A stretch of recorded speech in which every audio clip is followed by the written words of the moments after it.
everybody. I'm Bryan Hogue. Welcome to Chiller Chat. Tonight, my guest is Kerry Haggard, and we're going to be talking about Kerry's book, Traveler. So, Kerry, thanks for being on the show tonight. My pleasure. Now, your book, Traveler, could you explain to our viewers what your book's about? Traveler is about the 1897 Aurora, Texas alien crash. April 17th, 1897, 6 o'clock in the morning, a single alien craft clipped the edge of a fast-moving windmill and slammed into the water tower of Aurora, Texas. It exploded and rained down debris all over the local judge's flower garden. It killed the alien inside, and the good-hearted folks of the time knew nothing better to do than to bury him in their local cemetery, where he remains to this day. Oh, the body is still allegedly buried in that cemetery. The body is still allegedly in the cemetery. In 1973, UPI released a story. The details had all been forgotten by then. But this reporter picked it up and released a story of a prehistoric astronaut buried in a small Texas cemetery that crashed there before the turn of the century. Well, of course, UFO hunters went out there with picks and shovels, and they were determined to dig him up. The city council had to post armed guards in the cemetery to keep them from doing that. So it was quite an event of the time, and since then the story has become a legend of one of the only documented cases of a buried extraterrestrial. Okay. Now, was there something other than the body and the casket? Were there pieces of metal or anything like that were buried with the casket, or? Yeah, it was reported that there were some fragments of the craft that were buried with the alien, and mysteriously they had been removed by a tube-like device going down and retrieving them out of the ground.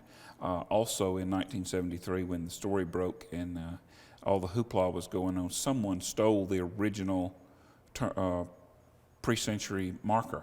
The original marker that they put on his grave in 1897 was stolen and has never been recovered to this day. Now, on that marker, wasn't there a sketching or a drawing of an object that may have been a UFO or something like that? It was a depiction of his craft. Okay.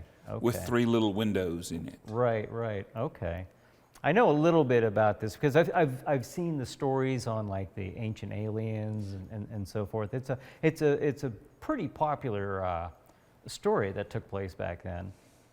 We know about Roswell, we know about Kecksburg, but this is something that took place back before we had aircraft. Right, 50 years before Roswell, and it's one of the earliest really good documented cases out there. Now, your book is. Tell us what your book is. It's not only just the. Yours is a story that is about this, correct? My novel pays homage to the crash and the event.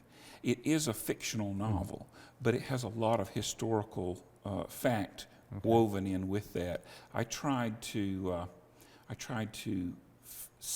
put into words how the good people of Aurora, Texas, would deal with such an event, what they would do.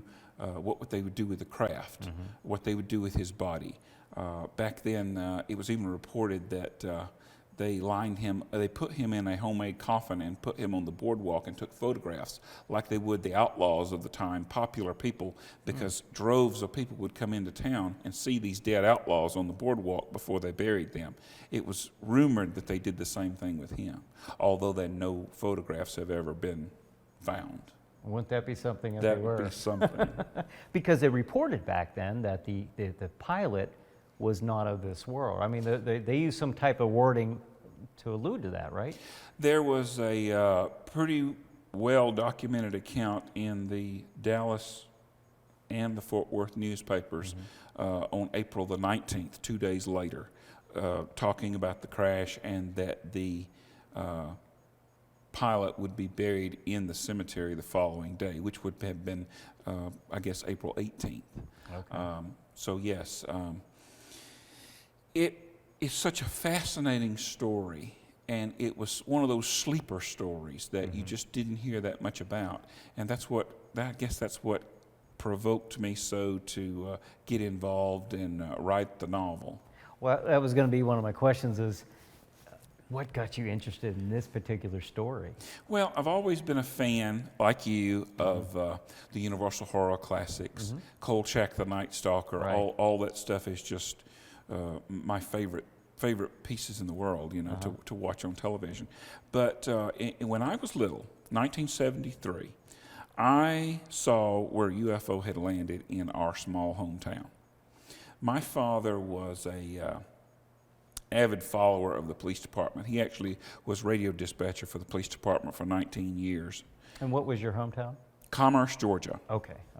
And over his police band radio, there had been chatter for months of this was during the great UFO wave of 1973 when Right. there were sightings all over the country. Yep. There had been reports for weeks, months of low-flying craft in the area. There had been a reported landing where people had witnessed it in Danielsville, Georgia, the same year, like 1 month before, and Danielsville, Georgia is 12 miles from where we live. So anyway, wild reports came in to the police department of a flaming object that landed in the parking lot of the medical center clinic. Now, this was the same medical center clinic that my mother worked at the time. Oh. So, I'm jumping up and down, begging to go check it out. Yeah. My mom and I jump in her 1967 Oldsmobile green panel station wagon. We go flying over to the hospital. Well, there's no UFO in the object. There's a fire truck, 2 police cars, and 3 or 4 other people like us that had heard about it and went over to check it out. Yeah. But there was something amazing in the corner of the parking lot. There was a large 30-foot smoking circle. So hot it had melted down into the asphalt. And you saw that? And I saw that. Wow. I saw that with my Wow. own 2 eyes. I didn't see the object that made it, Yeah. but it was clear something that produced immense heat had set down, and in the short time it took those calls to come into the police department and a few people and the fire truck to respond, it had taken off again and literally almost set the parking lot on fire. But what topped it off was 2 nights later, in the middle of the night, an asphalt crew came in there and completely repaved the parking lot. Covered it up. Covered it up. Literally. My mom came home that Monday and she was all upset, and she says, "You'll never guess what they did." And I said, "What?" She said, "I'm a little kid." She said, "They repaved the whole parking lot. Not just the spot where the circle was, but the entire thing." Wow. So from that moment on, I was an avid believer and have been ever since. I wonder what anybody who was standing there and actually witnessed the event saw. You said that they saw it actually land. There were reports that came in to the police that they saw a flaming object landing in the vicinity of the medical center clinic, and that's where all that started. Did they see it actually lift up and take off? That I don't know. Okay. Wow, that's quite a story. Well, I can see how that would get you intrigued in the UFO phenomenon.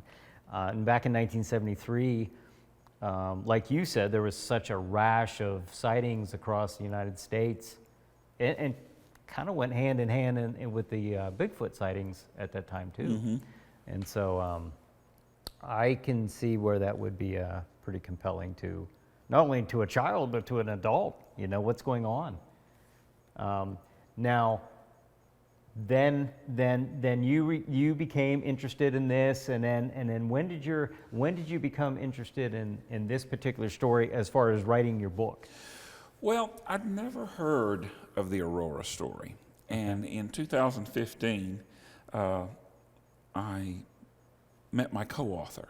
Okay. And he was from Texas. And one day he was telling me, he knew I was interested in this kind of thing. One day he was telling me about this story of this little alien that crashed in North Texas and was buried there to this day. And I said, I've never heard that. And so I started researching it. Well, he was a pretty rough and rowdy guy back in his day. He was actually the leader of a bike organization. Okay. And his name's Johnny Cochran. He's my best friend in the whole world.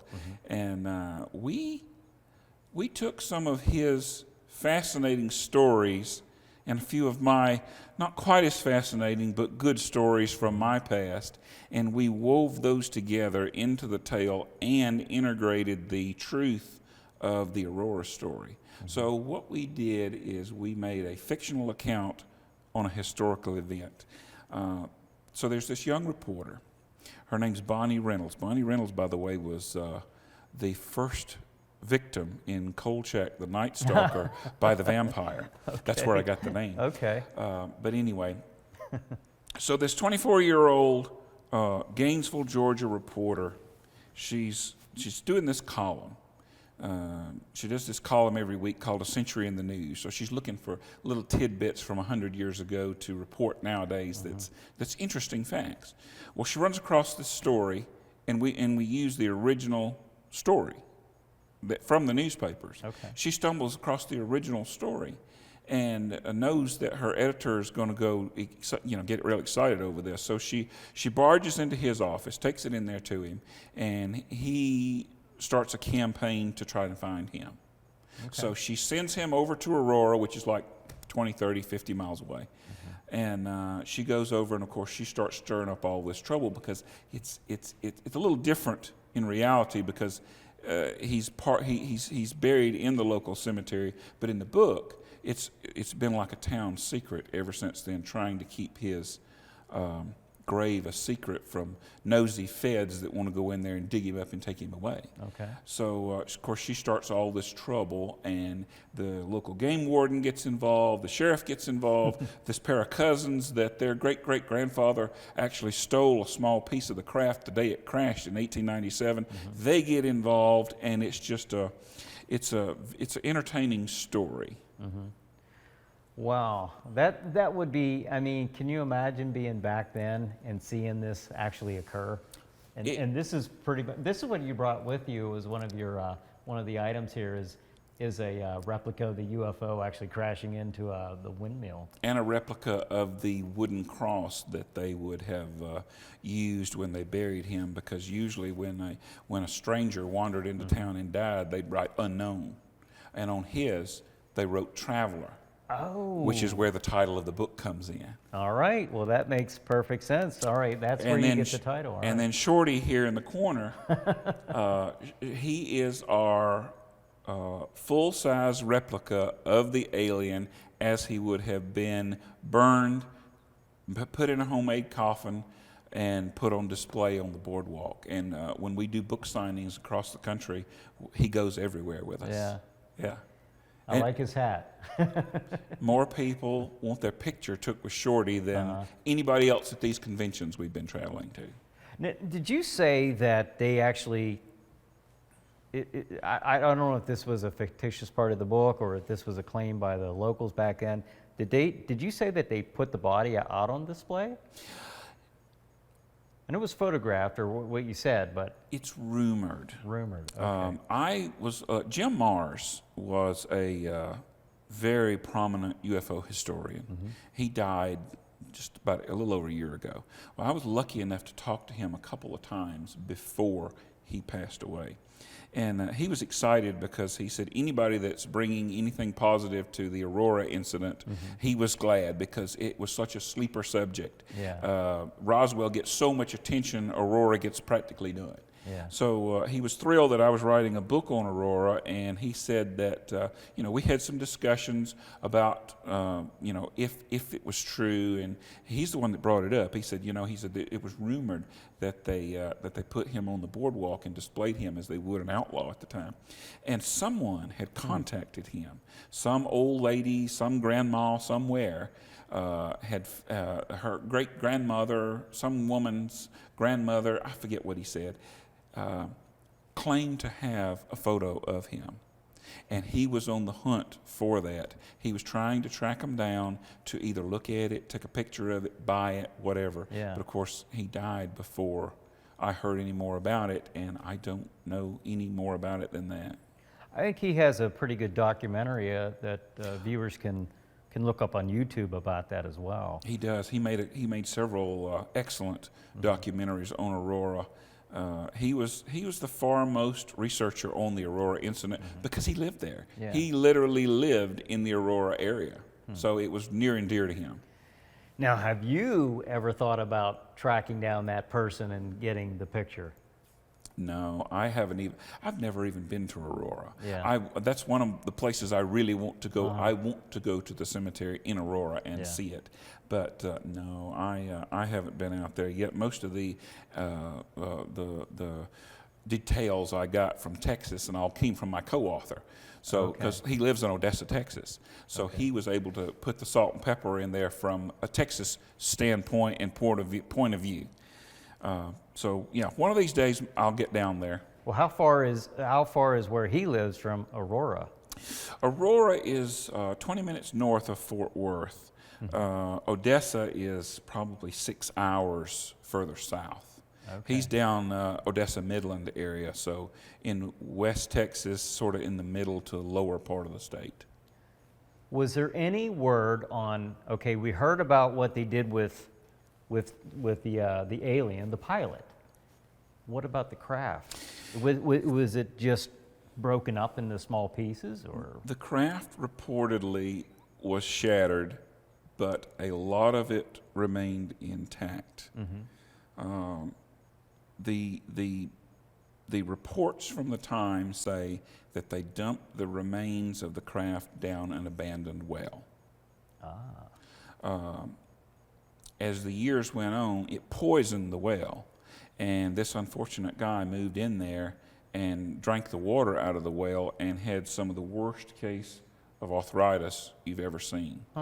There's all kinds of documents about it, and the well was cleaned out, I think, in the 50s. Now, what they did with the remains of the craft, I don't know. Never have been able to get a bottom line on that. I do know that the UFO hunters went out there 3 or 4 years ago and took the cement cap off the well and went down in there looking for fragments, but I really don't know what they found. I think in the location that this happened, wasn't it a judge's property that this took place on, or I think it was a judge whose windmill it hit and destroyed, but I think there were pieces of metal that were lodged in trees and in the area surrounding to make it believable that something drastic had happened, some type of explosion or some type of collision had taken place. Right. Well, when it hit the windmill, it veered into the water tower, and when it slammed into the water tower, it and the tower exploded. Oh, okay. And this judge had planted this nice little flower garden right beneath the windmill and water tower because, like you said, it was his property. And it rained down all this debris on top of his flower garden. Actually, the sheriff of the time is looking around and says, the judge is going to be mad as hell about his flower garden when he gets back. My inspiration for the sheriff was Rod Taylor as Jonathan Grail in an old series from 1986 nobody's probably ever heard of called The Outlaws. He portrayed a sheriff and 4 outlaws that had got zapped by lightning and slung from 1899 into 1986, and he inspired me for the sheriff in the 1897 parts. The characters in the novel came from so many different realms of my past. To just weave together. Well, that's interesting.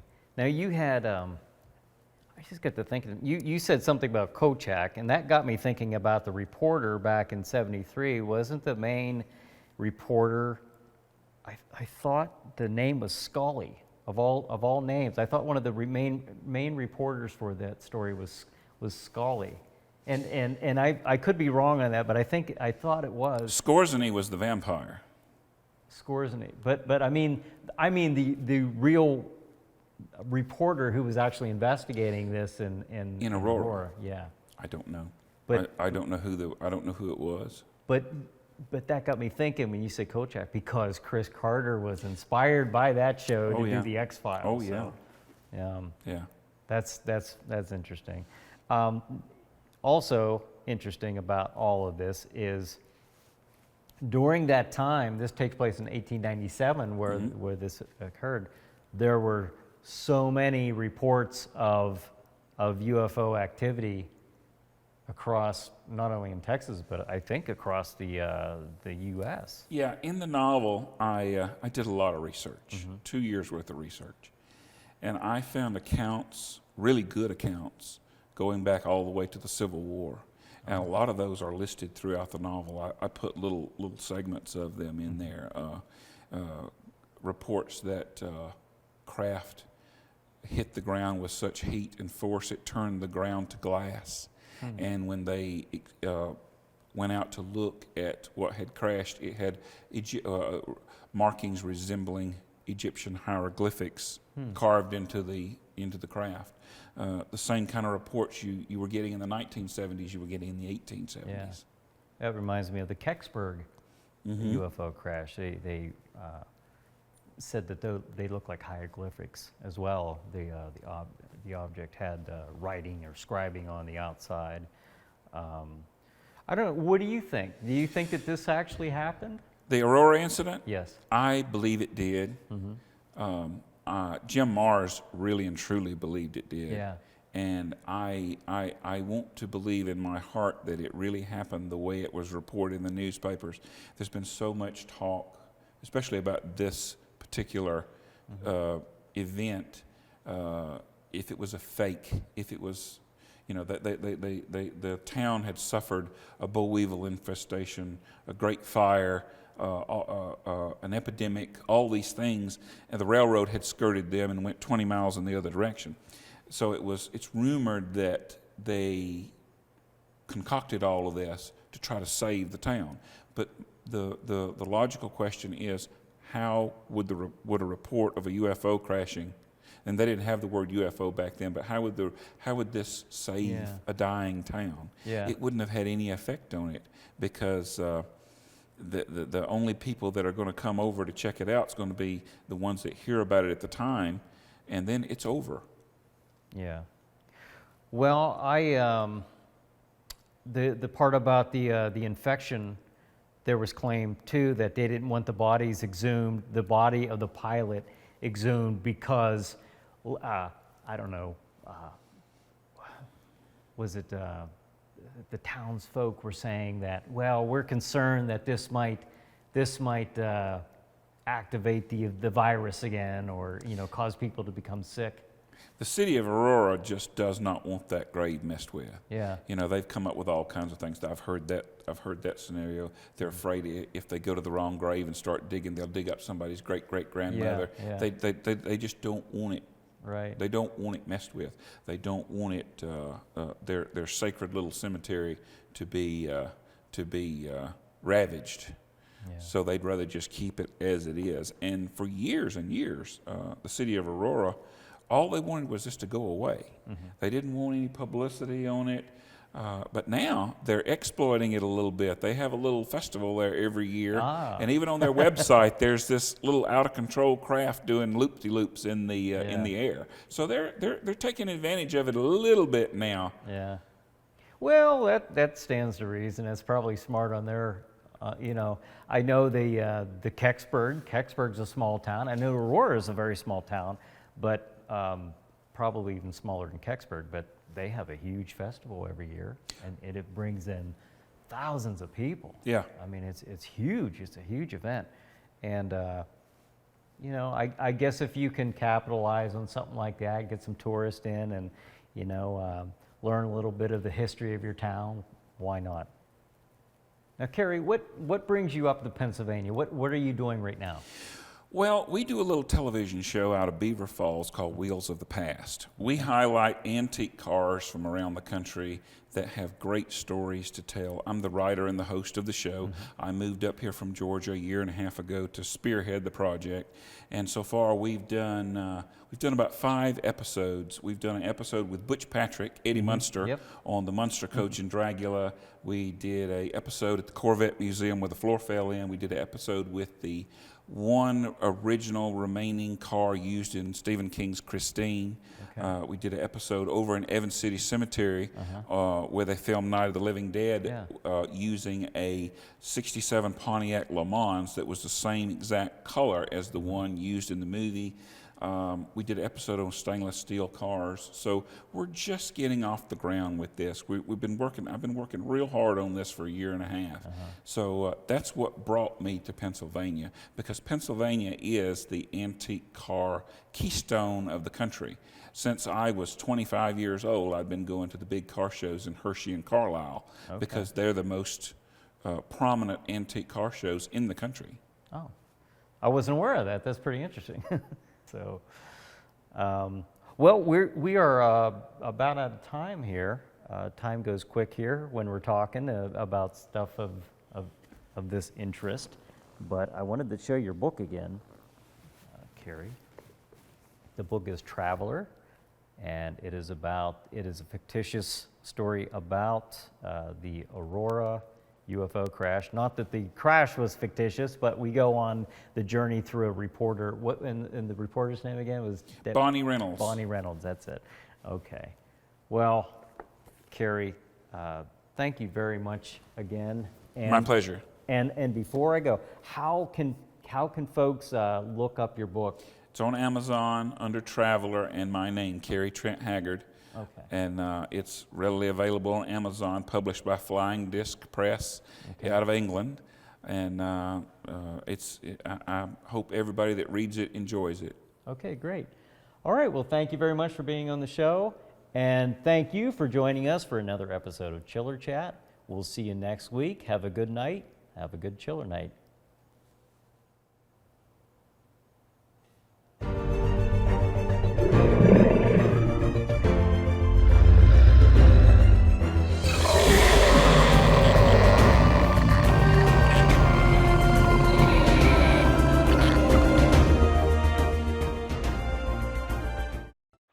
Times do I have to tell you, just because something isn't good doesn't mean it's bad?